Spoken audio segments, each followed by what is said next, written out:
Hello and welcome to Lost Love Chronicles. My girlfriend scoffed, literally scoffed, then looked me dead in the eyes and said, "At least my ex knew what he was doing in bed." Oh, well, okay then. I stared at her for a second, blinking like I'd just been hit by a bird mid-jog. She clearly thought she'd just dropped some flirty little roast, like we were bantering on a late-night comedy show. So I nodded and said, "Good to know." And I meant it. Good to know. Just like it's good to know your brakes are shot before you hit the highway. I stood up, calm as ever, grabbed my gym bag, slammed my half-finished cup of tea on the table like it owed me money, and without even looking back, I shot her a text. "Call him then. You're his problem now." Boom. Cue the flood of panic texts. I was joking, OMG. "Don't be like this, babe, I didn't mean it," loudly crying face emoji. "You're taking it the wrong way." Right. Just like I took your joke about my bedroom skills with the grace of a medieval catapult. It's all still kind of fresh, and while I'm not petty by nature, this one deserved a full write-up. So buckle in, folks. This happened over the past few months. And fair warning, this is long. But trust me when I say the ending makes the whole ride worth it. Grab popcorn, a snack, maybe a drink, or three. Let's rewind. Some quick context about yours truly. I'm Andrew, 31 male, work in pharmaceutical sales, pulling in about $135,000 a year. Not to brag, but also not to downplay, because this becomes relevant later. No silver spoon here. I paid my way through college by juggling textbooks and terrible food service jobs, knocked out my student loans early like they owed me interest, and bought a condo at 28 because I actually understand the concept of budgeting. I don't own a yacht or anything, but I'm not splitting rent with 6 roommates and a cat named Credit Score either. I drive a 2022 Honda Accord because I like cars that work and don't scream midlife crisis. I live in a nice area, bougie adjacent, let's say, but I'm not blowing money on avocado chandeliers or whatever TikTok tells people is essential this week. I max out my retirement, invest smart, and sleep peacefully knowing I don't have to text my parents for gas money. Which brings us to her. Selena, 26, blonde, about 5 feet 6 inches.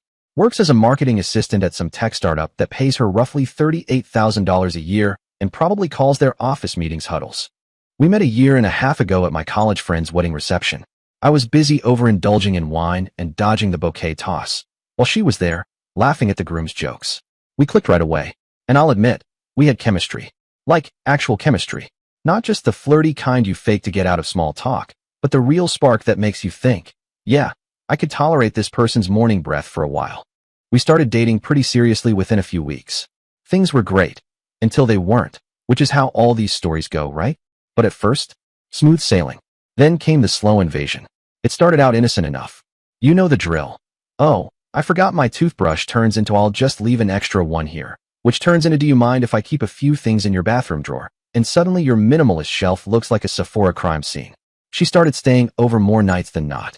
1 pillow became 4. My Netflix queue evolved from action thrillers to documentaries about dogs with PTSD. Her shampoo overtook mine like a floral-scented hostile takeover. And little by little, like a reverse magician, she began bringing more stuff over. No conversation, no discussion, just a steady stream of tote bags, yoga mats, Tupperware, and a throw blanket I'm 99% sure was made entirely of regret and dog hair. I own a 2-bedroom condo in a really nice part of town. Not look at my golden bidet nice, but respectable. Neighborhood has 3 coffee shops within walking distance, and people who jog at 6 a.m. by choice.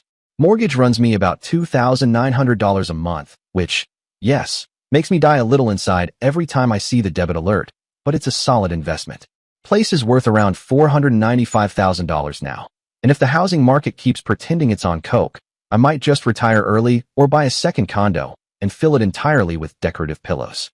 Now here's where I admit I was probably being naive, like thought the gaslight just meant mood lighting naive. Selena never officially moved in. Oh no, that would require actual commitment or, God forbid, paperwork. She just kind of appeared, like a stylish poltergeist. First a drawer, then a closet, then a bathroom takeover, and before I knew it, I woke up in a home that felt like it embodied soft girl spring. But here's the kicker. She never paid rent. Never chipped in for the mortgage. Nada. Utilities? Nope. Groceries? Occasionally. If by occasionally you mean once every 3rd blue moon, and only for things she liked. Kale chips and oat milk that expires before you figure out what to do with it. But somehow, this woman always had money for new outfits. Every week, there was always a new top with no back, pants with no sides, or shoes with heels so high they could double as fencing weapons. And don't get me started on brunch. I swear, she had a standing reservation every Sunday with her girls to drink $14 mimosas and post filtered photos with captions like grateful with two heart sparkles emojis. At first, I didn't mind. I mean, I make decent money, and back then, our relationship was actually good. She was enthusiastic about everything. Cleaned the place, cooked every now and then, usually things involving quinoa or alarming amounts of tahini, and she seemed genuinely happy to be with me. But my best friend Tristan? That man saw through it like a freshly Windexed window. Tristan's the kind of guy who has absolutely zero filter, and I mean that as both a compliment and a public warning. He works in insurance sales, so he basically lies for a living, but when it comes to people, dude's like a BS bloodhound. Bro, he'd tell me while demolishing a burrito like it insulted his ancestors, she's treating you like a luxury hotel with benefits. You are the Four Seasons, with feelings. He'd say stuff like, watch how fast she orders the most expensive thing on the menu when you're paying. But when she's paying, boom, suddenly y'all are intermittent fasting. And he wasn't wrong. Every dinner date, like clockwork, lobster tail, $48 ribeye, wine that required a pronunciation guide. She didn't even glance at the menu like a normal person. It was just, I'll have the filet mignon, medium rare, truffle butter, extra sides, and another glass of that Malbec. No, the fancy one. But the 1 or 2 times she covered the bill. Suddenly, it's wanna just share some hummus and split a salad? I'm really trying to eat light lately.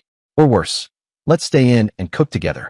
We could make grilled cheese and open that expired bottle of white wine in your fridge. Tristan clocked the whole pattern. He even noticed stuff I didn't. Like how she always claimed to be broke. Ugh, rent is so hard this month. While waltzing in with brand new makeup hauls and handbags that cost more than my car insurance. Her car? Falling apart like a Jenga tower in a windstorm. Needed repairs for months. But guess who just had to get the latest Coach purse in millennial pink? Priorities, right? I thought I was being a good boyfriend, helping her out, covering expenses here and there. Chivalry isn't dead, it's just very, very broke.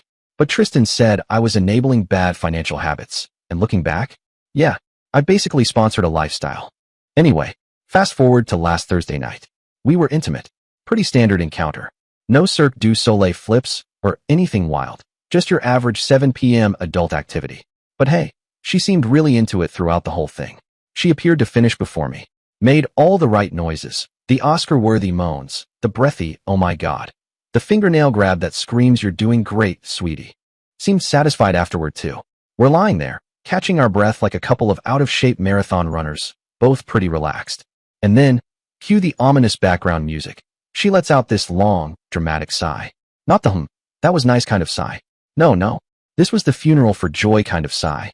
Like I just told her the ice cream shop ran out of all flavors, but kale. So I glance over, already sensing doom creeping in through the bedsheets. What's wrong? I ask, actually concerned. Because despite her Academy Award-winning performance 5 minutes earlier, that sigh had the emotional subtlety of a car alarm at 3 a.m. She gets this look. Not sad. Not annoyed. Just loaded. Like she's been keeping a secret for ages and finally decided the best time to unload it was after I'd poured my heart and soul into what I thought was a strong performance. Nothing. Just, never mind. Oh hell no. See, when someone drops a never mind like that, that is not a closed door. That is a giant, flashing neon sign that says, please interrogate me further. No, what is it? Tell me what's wrong. I said, already regretting it. But also, come on. I deserve to know what that sigh was about. She turns to me with this voice. You know the voice. The I'm about to destroy your self-esteem, but pretend it's constructive criticism voice. You really want to know? Let's pause right here and recognize. This was the moment I should have faked a seizure, or just thrown myself out the window. But no. Yeah, of course. Tell me. And that's when she dropped the tactical nuke. Bradley was just better at this stuff. I blinked. Maybe I misheard. She continued. Like, he actually knew what he was doing. You're sweet and everything. But he was just more experienced. Ah yes, Bradley. Her ex of 3 years. The one she nonstop complained about. The human dumpster fire. She used to call him immature, financially irresponsible, emotionally stunted, selfish in bed, bad with birthdays, and once, I kid you not, she claimed he forgot her existence at a party. But apparently, the man was David Copperfield in the sheets, and she decided to throw that little tidbit at me immediately after I'd just done my best boyfriend of the year routine. I just lay there for a few seconds, blinking into the void. My brain was buffering like a slow Wi-Fi connection. 10 seconds. That's how long I stared at her in silence. Then finally, good to know, I got up, calmly, because rage wasn't even the right reaction. I was in that next level place, Zen fury. The alpaca bag with folded socks and cold silence kind of anger. I started getting dressed. Where are you going? She asked, sitting up, the sheet wrapped around her like she was in some Victorian drama. Out. It's past midnight on a Thursday. Where could you possibly be going? Doesn't matter. Now she looks genuinely confused. Like I just started speaking French. I was just being honest. You always say communication is important in relationships. I thought you'd want to know so you could improve. Oh, sweet summer child. There's communication, I said, pulling my jeans on. And then there's being deliberately hurtful right after intimacy. You understand the difference. Her jaw literally dropped. Like, open mouth, stunned salmon face. Excuse me? I'm trying to help you. I went to my closet, grabbed my gym bag, and started throwing in clothes like I was escaping a house fire. Jeans, shirt, underwear, socks, dignity. You want Bradley? Go get Bradley. Are you seriously leaving over this? She sounded shocked, like she couldn't fathom why this would upset a person with functioning emotions. I was just trying to help you improve. This is how people get better at things. By comparing me to your ex immediately after we finish. Yeah, super helpful feedback. Really constructive timing, too. I said it flatly, like I was reviewing a restaurant that served me raw chicken and then charged me extra for the salmonella. I grabbed my laptop, charger, wallet, keys, basically anything that wouldn't accuse me of being too sensitive, and headed for the door. Where are you even planning to go at this hour? She called after me, clutching the sheet like she was the wounded party in some soap opera. I didn't even look back. Tristan's place. This is completely ridiculous. You're being incredibly sensitive. Ah, there it is. The classic gaslight combo. Insult plus dismissal. Bonus points for bringing up her ex again. Bradley would never get this upset over honest feedback. I stopped dead at the door, slowly turned around. The drama was cinematic, I'll admit. If someone had cued a thunderclap, it would have been perfect. Here's what's happening, I said. I'm leaving. You can stay here tonight since it's late, but I want you and all your stuff gone by tomorrow evening. We're finished. She blinked like I just asked her to solve a physics equation using crayons. You cannot be serious right now. Oh, I'm completely serious. Maybe Bradley can help you find somewhere new to stay since he's so much better. Exit stage left. I walked out, calm and composed, and closed the door behind me like I was sealing a vault. My phone started buzzing before I even made it to my car in the parking garage. Classic. 5 missed calls by the time I hit the unlock button on my Accord. I drove to Tristan's apartment, still riding that post-exit adrenaline high, and knocked on his door like a man who just rejected chaos. Tristan answered in full gremlin mode. Basketball shorts, faded college t-shirt, hair doing its own thing, and a box of cereal in hand like it was a chalice. Dude, it's almost 1 a.m. Please tell me Selena didn't get arrested or die in a car accident or something. We're done. Permanently. Can I crash here tonight? Without missing a beat, he stepped aside and waved me in like I was royalty returning from war. Absolutely, man. Of course.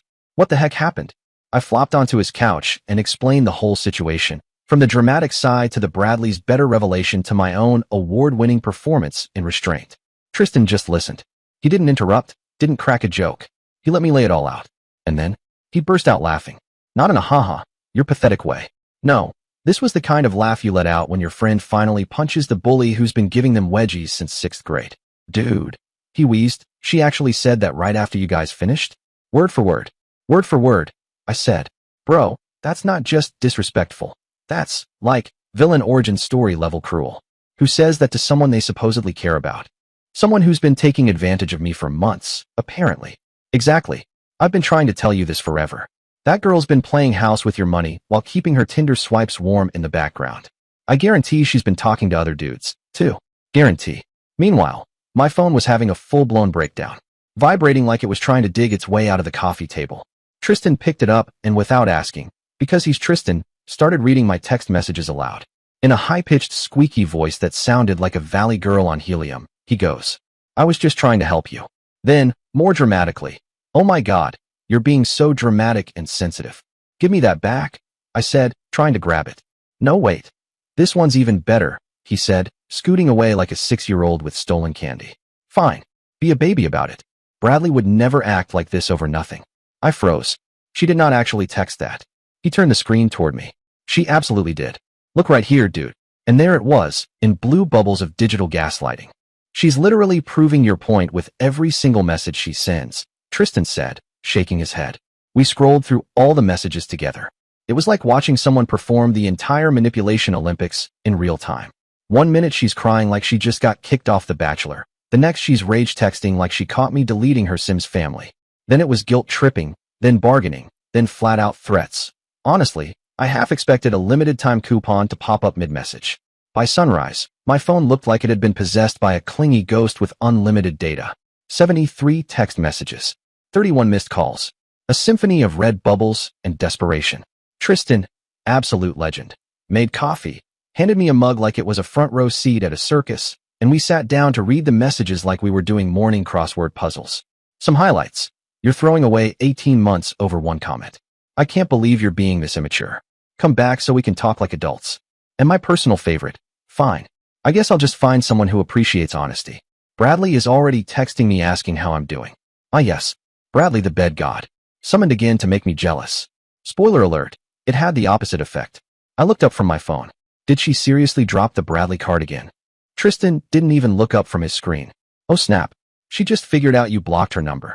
He held up his phone. She's texting me now, asking where you are and if you're okay. What did you tell her? With the grin of a man who once told his girlfriend's mom he was a professional sword juggler just to avoid a dinner party, Tristan said, that you're at a spa resort with your personal massage therapist, working through some stress. I blinked. I don't even have a personal massage therapist. Yeah, but she doesn't know that. I didn't have the heart to tell her you're sitting here in my hoodie eating dry cereal like a recently divorced raccoon. Friday evening, around 6 p.m., I finally returned to my condo to confirm she'd left like I asked. She hadn't. Not only was she still there, she had doubled down. This woman had set the place up like she was filming a Hallmark Channel reconciliation scene. Expensive food delivery containers on the table, charged to my credit card. Thank you very much. Because apparently she'd saved my info in every food app, like she was prepping for a financial heist. Fancy wine glasses out. Candles lit. Music softly playing like I was about to propose, not evict her. She turns around all wide-eyed and glowing. Like this is the part where I drop my bag and fall into her arms. Baby, you're back. I knew you'd come to your senses eventually. I didn't even sit down. Why are you still here? I told you to be gone by tonight. She blinked, tilted her head like I was the unreasonable one. Because we need to talk this through like mature adults. You can't just throw away 18 months of a beautiful relationship over one tiny comment. Oh boy, there it was again, tiny comment. The phrase doing so much heavy lifting it should qualify for workers' comp. One tiny comment. I repeated. You literally told me another man performs better than me in bed. You said that right after I finished loving you with everything except fireworks and theme music. She crossed her arms, offended at my offense. I was trying to help improve our intimate life. You're supposed to take constructive feedback and use it to get better. That's how relationships work. The audacity. Honestly, I wanted to frame it. Get out. Now. She reared back like I'd slapped her with a legal document. No, this is completely ridiculous. I live here. I laughed, like actual, hands-on hips, villain laugh. You don't live here. You don't pay rent. Your name isn't on the mortgage or lease. You don't contribute to utilities or maintenance. You are a guest who's overstayed her welcome. And that's when the mask came off. The sweet, helpful girlfriend act vanished like it owed her money. Are you kidding me right now? She snapped. I've been taking care of this place for months. Cooking your meals, cleaning your messes, doing your laundry, making it feel like a real home. You owe me for all of that. I owe you for what exactly? I asked. For being my girlfriend? For choosing to live in my house rent-free and buying candle sets with my credit card. And then she said it. The cherry on top of this flaming sundae. For putting up with your boring work stories every day and your weird friends. For pretending to like your annoying family members. I stared at her. Pretending. She didn't even blink. Yes. Your mom talks too much and asks too many personal questions. And your sister is judgmental and acts like she's better than everyone. This was getting more revealing by the minute. Keep going, I said, folding my arms. She scoffed. You want me to keep going? Fine. Your friends are complete losers. Especially Tristan. I held back a laugh. Tristan? The guy who thinks switching to oat milk is a personality? This should be good. That guy sells insurance and acts like he's some kind of successful businessman, she said. I raised an eyebrow. You mean because he wears a blazer with jeans? She wasn't done. Oh no. The hits kept coming. You dress like you're still in college half the time. You're boring in bed, and you're boring in general. Wow. The double tap. You could have just told me you didn't like my vintage Blink 182T, Selena. You never want to go anywhere exciting or do anything spontaneous. Sorry I didn't want to skydive on a Tuesday. My bad. But you stayed for 18 months despite all of this because you have money and a nice place. Obviously, she said. What else would it be? Oh, there it was. Tristan had been right about everything, and I hate it when Tristan's right. I pulled out my phone and started recording. What are you doing with your phone? She snapped. Keep talking, I said. Tell me more about how you've been faking everything. This is gold. Stop recording me right now. Nope. This is good material. What else have you been pretending about? She lunged for the phone like it was the last rose at a bachelorette finale, but I held it out of reach. Answer the question. She folded her arms, then let it fly. I hate your cooking. Your pasta is always overcooked and your steaks are dry. That's rich coming from the woman who burned water trying to make ramen. I hate your stupid sports teams and having to pretend I care about football. Babe, no one asked you to yell touchdown during the third inning. I hate how you chew your food with your mouth open sometimes. Charming. What else? I've been faking satisfaction in bed for months because you have no idea what you're doing. Ouch, I said, tapping the screen. But do go on. I've been texting other guys the entire time we've been together. There it was. The final boss. There. Are you happy? Oh, thrilled. This is going on my gratitude journal and my Spotify Wrapped. I kept my options open because I knew you were just a placeholder until someone better came along. I never deleted my dating apps. I stopped recording. Perfect. Thank you for that honest confession. Now get out before I call the police for trespassing. You can't kick me out. I don't have anywhere to go. Call Bradley. I'm sure he'll help you out. We broke up 2 years ago. He has a new girlfriend. Then figure it out like an adult. You have exactly 20 minutes to pack your stuff before I start putting your belongings on the front lawn. In garbage bags. Selena finally left my place around 9 p.m., but not before she tried every last card in the manipulator's handbook. Crying real tears. Screaming. Accusing me of financial abuse. Apparently, paying rent and not being a doormat is oppression now. Meanwhile, I just kept packing her stuff in hefty bags like I was on a twisted episode of Hoarders, Ex-Girlfriend Edition. But the really stupid part came next. Instead of leaving with any dignity, she went straight to social media. Not subtle, not vague. No cryptic healing and moving on dizzy posts. No, full-blown meltdown. A one-woman circus with an audience of 300 followers and 3 ants. Some people just can't handle honesty in relationships. Real men appreciate feedback. That's what Selena used to say, usually right after launching into a monologue about how I chew too loudly for someone with average bone structure. I thought it was her quirky way of communicating. Nope. Turns out, it was her subtle way of saying, you're the project, and I'm the architect of your personality renovation. When it finally clicked that I was dating a boy in a grown woman's body, not a mature partner, I knew it was time to hit the eject button. She didn't want a relationship. She wanted a lifestyle sponsor. So I broke it off. Told her she deserved someone who actually enjoyed being emotionally audited on a weekly basis. You know, constructive criticism, because nothing gets me going like being told I breathe in a judgmental way. She didn't take it well. Suddenly, I'm single and apparently the villain in a drama I didn't even audition for. But honestly, it was kind of fun watching her unravel, like a slow-motion car crash, if the car was wearing fake Chanel and quoting Instagram affirmations. Tristan, my buddy with the memory of an elephant and the screenshots of an FBI agent, had saved everything. Every message. Every delusional text. Every I can't believe you're doing this to me after I let you pay for my dog's acupuncture moment. But the real entertainment started when Selena went on her Living My Best Life tour via Instagram. Every post was a masterpiece of budget delusion. There she was, pretending to dine at 5-star restaurants. Tristan sent me one of her stories. Selena's story, Sparkles just me, treating myself. You gotta love you first. Hashtag self-care queen Sparkles. Reality, a picture of a cocktail, no food in sight. Tristan texts. Zoom in on the receipt. Bro, it says bar only. She didn't even sit down at a table. Another post. Her posing next to a pile of designer shopping bags. Except, those bags had the structural integrity of origami and were very, very empty. Tristan again. That Dior bag has a crease. Did she fold it and carry it in her purse? Meanwhile, my phone lit up with messages from numbers I didn't recognize. Selena had started enlisting her friends, like it was the Bachelorette redemption tour. One text read, Jessica, hey, this is Selena's friend. She's really hurting and just wants to apologize, crying face. I responded, tell Selena that Jessica should urge Selena to admit she faked our entire relationship for financial gain. Radio silence after that. It was beautiful. But naturally, Selena wasn't done crafting bad decisions like it was her side hustle. She began accidentally bumping into me. The gym where I work out every morning. My usual coffee spot. The parking garage of my office, like she was auditioning for Law and Order, Desperation Unit. Then came Tuesday. There I was, 6 a.m., midway through deadlifts, 315 pounds loaded up, and in she struts. Full makeup, hair done like she was headed to a photo shoot, wearing what I can only describe as lingerie pretending to be athletic wear. She walks right up to me. Selena, hi there, stranger. I don't even stop lifting. Just looked at her like, really? This is your moment? Enter Mike, massive dude, built like a vending machine. Been training at that gym for 5 years and has no patience for TikTok drama. He squints at Selena, then at me. Mike asked, wait, this the crazy ex Tristan was talking about? That's her? The one who said Bradley was better in bed. Selena's face turned ghost-level pale. I could almost hear the windows shut down sound. Mike told her, you need to leave. This is a gym for working out, not a nightclub for picking up guys. She tries to push back, babbling something about public spaces and free country, but Mike just turned and waved.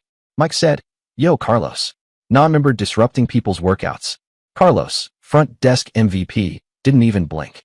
5 minutes later, Selena's being escorted out by security. Permanently banned. That gym's no drama policy? Chef's kiss. And as all this was going down, I realized something else. Selena had been living like a Kardashian on a clearance rack budget. For months, she used my apartment like it was a free Airbnb. My money paid for everything, groceries, Uber Eats, her emotional support wine. I was the human version of a subscription box. Open me up, get benefits, cancel when bored. Food and entertainment? All on me. It was like dating a Groupon with attitude. Without that financial support system, her budget collapsed immediately and dramatically. I mean, it was like watching a Jenga tower fall in slow motion. And the funniest part? She was still paying $1,450 a month in rent for that sad little apartment she'd barely used since she practically moved into mine. But suddenly, that apartment became her entire universe. Why? Because she'd been too busy blowing her paycheck on clothes, makeup, $17 mimosas, and girl boss energy instead of, I don't know, rent or electricity bills. Those were apparently suggestions. Now she actually had to live in the apartment and pay for everything herself on her glorious $38,000 salary. Oh no, what a tragic consequence of pretending brunch was a personality. Tristan, bless him, he's petty in all the right ways, went full sleuth on social media and discovered that her LinkedIn profile had changed to seeking new opportunities, which, let's be honest, is HR speak for I got canned. Wait, Tristan said, holding up his phone like it was the smoking gun, look at this. She got fired. No, I gasped, fake shocked. You mean her employer didn't appreciate her spending work hours posting cryptic quotes about betrayal and uploading blurry selfies with captions like, trust is like paper. Once it's crumpled, it can't be perfect again? My guess. She got fired for turning the office into a free therapy session for her coworkers. Anyway, she spiraled fast. Started liquidating her life like she was going bankrupt, which, technically, she kind of was. Not just old junk, either. She was selling everything of value on Facebook Marketplace. Her designer bags? Gone. The overpriced stilettos she wore exactly once before complaining they hurt? Gone. Jewelry, makeup bundles, a luxury robe she wore for those self-care Sunday posts? Gone. Even the fancy coffee machine I bought her for her birthday got the boot. Tristan sent me a screenshot of her listing it. Dude, she's trying to flip your birthday gift for $200. I laughed. I should buy it back out of sheer pettiness and send it to someone who knows how to brew something other than entitlement. But the real show was her dating app comeback tour. Oh man, she was clearly trying to find someone like me, but richer and hopefully less aware of red flags. We may have done a little research. For entertainment. Purely academic. Tristan scrolled through one of the profiles and read aloud. Looking for a real man who knows how to treat a queen properly. Must have your life together. Own place, stable career, no drama or immaturity. I know my worth and won't settle for less. If you can't afford to take me to nice places, swipe left, dude. I spit out my drink. She's literally applying for a sugar daddy while simultaneously having a meltdown on Instagram. It was glorious. The cognitive dissonance was Olympic level. Like, she should have gotten a medal for that level of delusion. And speaking of Instagram, yikes. Her engagement was tanking like Blockbuster stock in 2009. Turns out, if you post melodramatic poor me stories every single day, people get bored. Fast. Her followers were dropping off a cliff. And the comments? Not kind. One said, girl, maybe stop dating emotionally unavailable guys and start being emotionally available to your bills. That one deserved an award. But wait, it gets better. Remember Bradley? The ex-boyfriend who was supposedly so much better in bed? Yeah. Well, Selena decided, in her infinite wisdom, to reach out and reconnect. Because, obviously, the solution to your life crumbling is to go running back to the last guy who ghosted you after 3 months. Lucky for me, Tristan has this mutual friend who actually knows Bradley. And the tea was piping hot. Apparently, Selena messaged him with some wild sob story about how I was financially controlling and emotionally unavailable and how I abandoned her over nothing. She said that. I blinked. After draining me like a human ATM, she wants to reconnect as friends, Tristan said, air quoting with maximum sarcasm. Right. The kind of friends who pay your bills and ignore your Instagram breakdowns. But the plot twist? Bradley didn't fall for it. Not even a little. Apparently, the dude had matured. Like, actually matured. Solid job in accounting. In a serious relationship with a normal girl. Had his life together properly. He basically told Selena to leave him alone and stop contacting him. Which, if you knew how persistent she could be when she thought she was the center of the universe, was a pretty monumental ask. But he didn't stop there. Oh no, my guy mentioned the whole situation to his current girlfriend. Now, fate has a sense of humor, because this girlfriend just happened to be connected to a few folks in Selena's friend group. And as it turns out, drama spreads faster than a clearance sale at Sephora. Within days, Selena's entire social circle had the scoop. Not only was she pathetically trying to rekindle things with her ex, but also the glorious little detail that she told me. On a recording, mind you, that Bradley was better in bed. Yeah, that little nugget. It took off. I'm talking wildfire. Group chats were popping off. Subtweets flying like shrapnel. Instagram stories suddenly got real cryptic. You could almost hear the virtual popcorn popping. But wait, it gets better.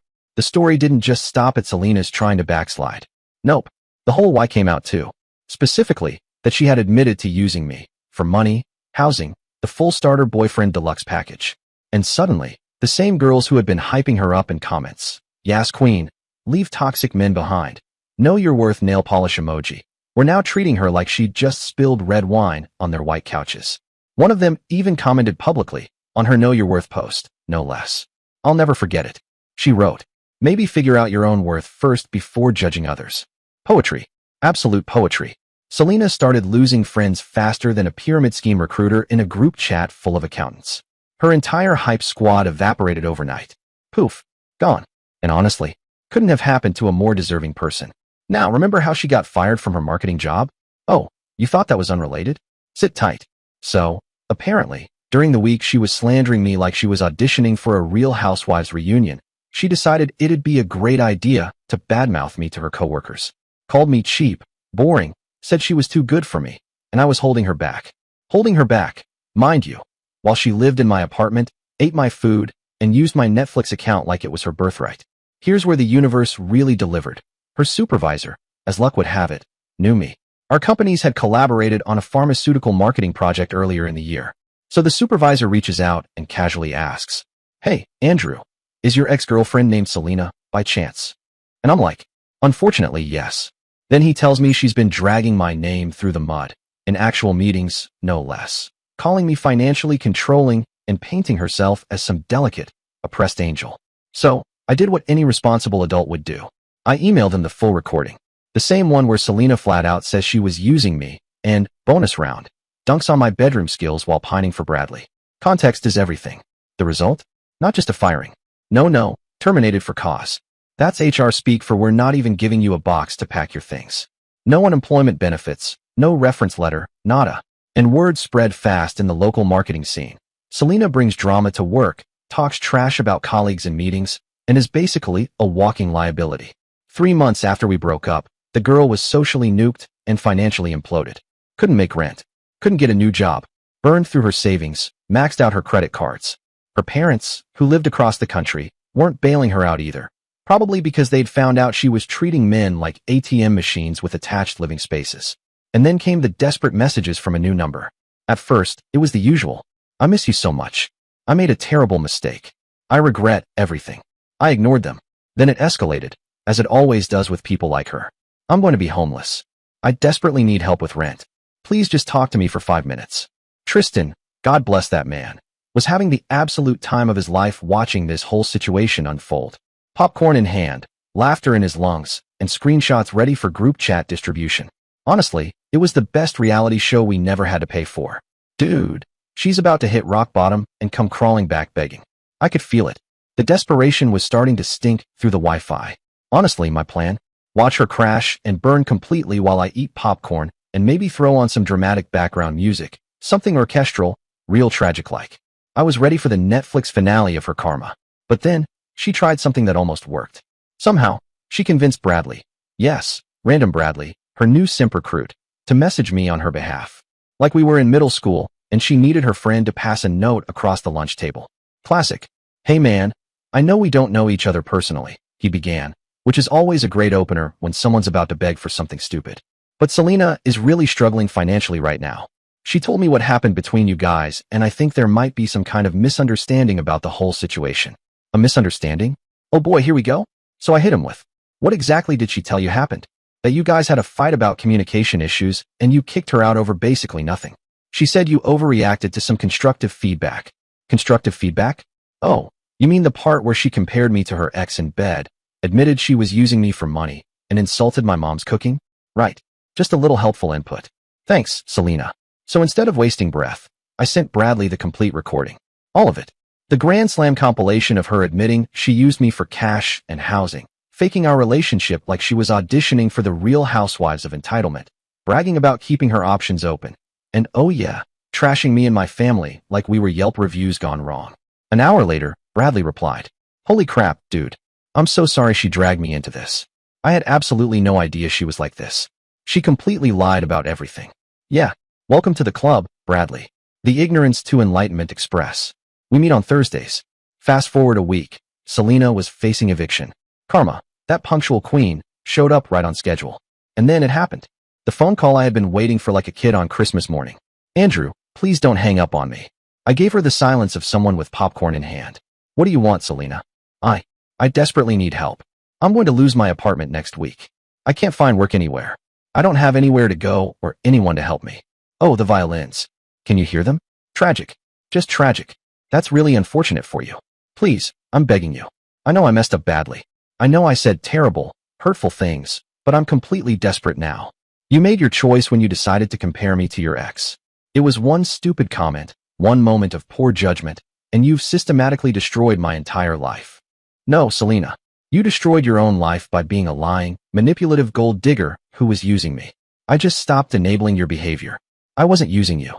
I loved you. I have a recording of you literally saying you were only with me for money and housing. Long silence. Probably Googling how to fake amnesia. Andrew, please.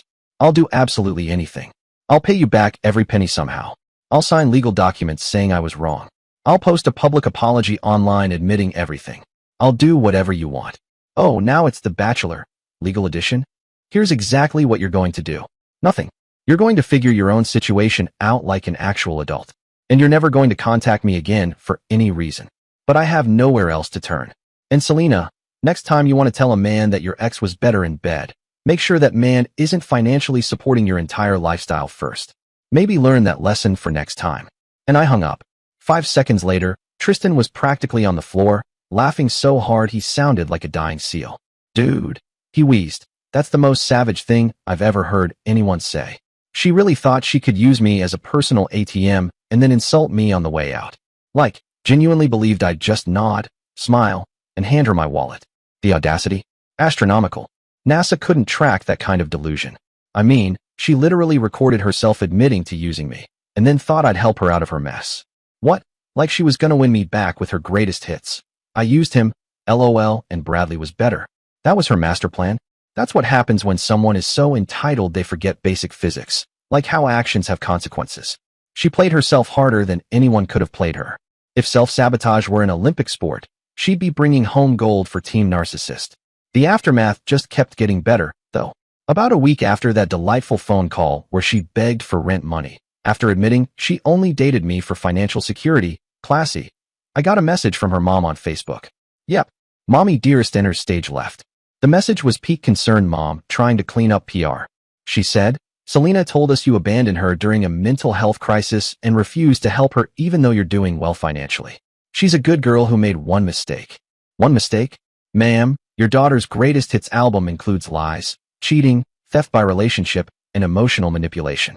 That's not a mistake, that's a resume. So I politely responded with the recording. Yes, that recording. The I used him LOL recording. The digital mic drop. Her mom's reply was fast. I had no idea. Please don't contact our family again. I just sat there like, okay then. Bye-bye. Blocked her. Done. 2 weeks later, Tristan, my boy, my MVP, sends me a screenshot from social media.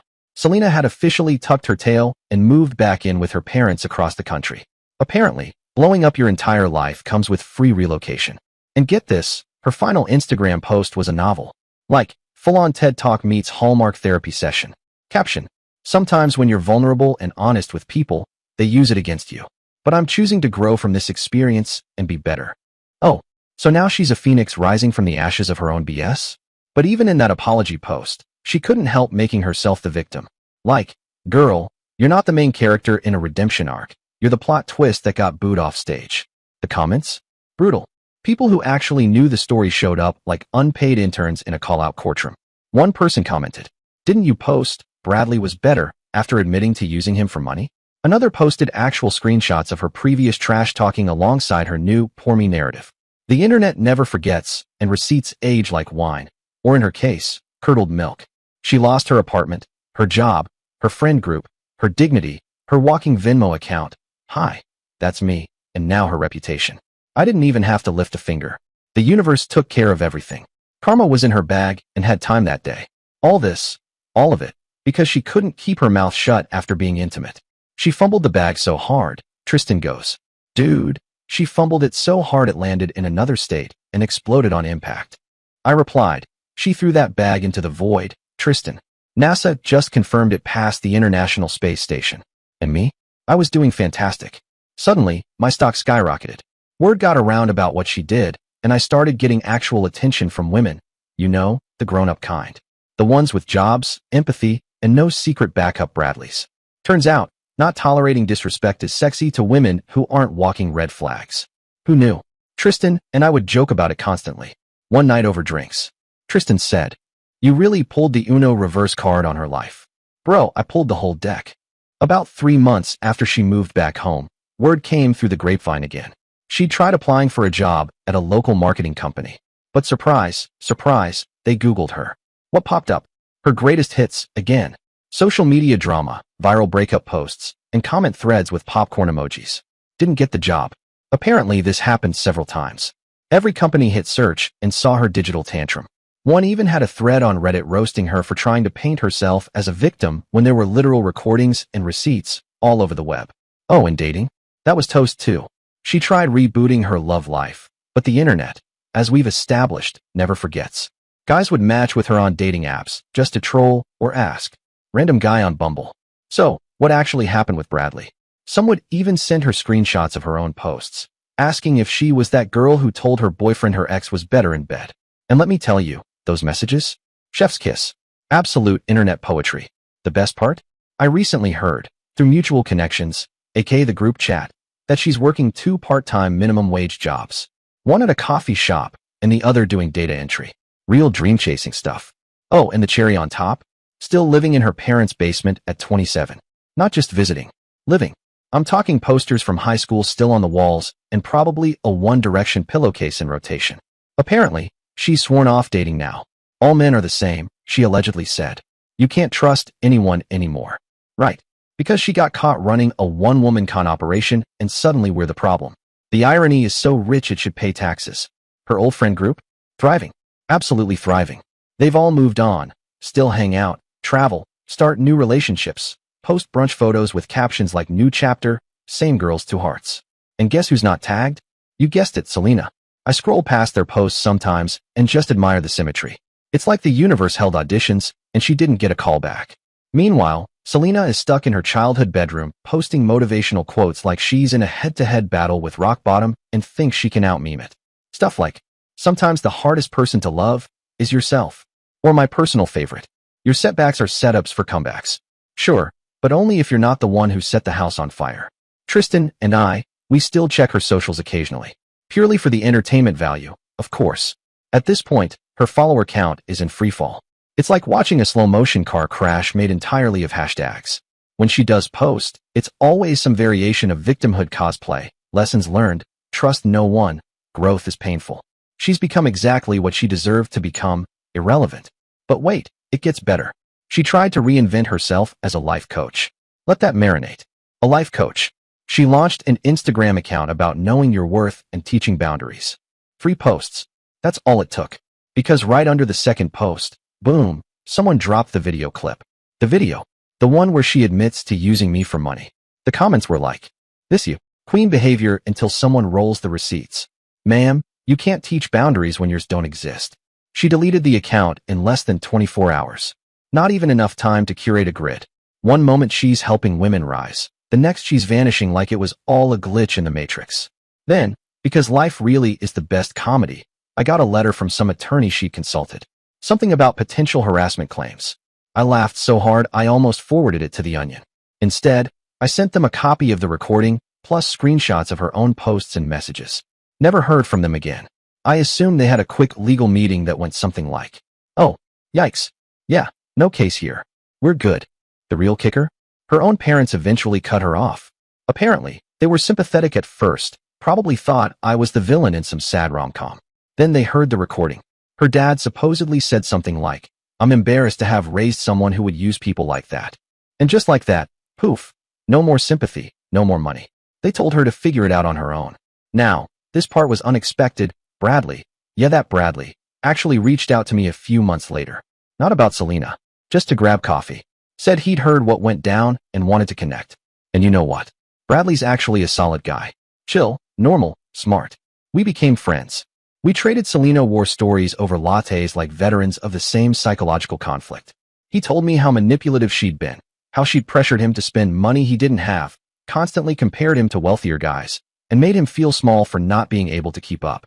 Eventually, he dumped her because he couldn't afford to keep funding her delusions. And that whole Bradley was better in bed line? Yeah, total fiction. According to him, their sex life was meh at best. Said she used to complain about that, too. She wasn't praising Bradley. She was just trying to hurt me in the most effective way possible. Classic Selena. Emotional terror disguised as honesty. A few months after Selena's dramatic spiral, life had returned to what I'd call refreshingly uneventful. No surprise brunch bills, no mysterious Amazon packages showing up at my door, and definitely no live Instagram breakdowns happening in my living room. Then came Leah. She moved into the condo across the hall, an ER nurse who worked long hours, drank her coffee black, and actually asked to split the bill the first time we grabbed lunch. I nearly wept into my sandwich. She even offered to Venmo me for parking once. I thought I was being punked. We started seeing more of each other. Post-shift coffees, quiet nights watching trash TV, and slowly, something real started to build. No games, no weird financial gymnastics, and best of all, she didn't treat me like a walking ATM with benefits. She treated me like, well, me. One night, she saw Selena's old gold-rimmed wine glasses in my cabinet and made a face. "Wow, these are aggressively performative." I grinned. "You have no idea." We laughed, and I packed them in a donation box the next morning. Sometimes Tristan still teases me. "Careful, man. This one might actually love you and pay her half." Yeah, I tell him.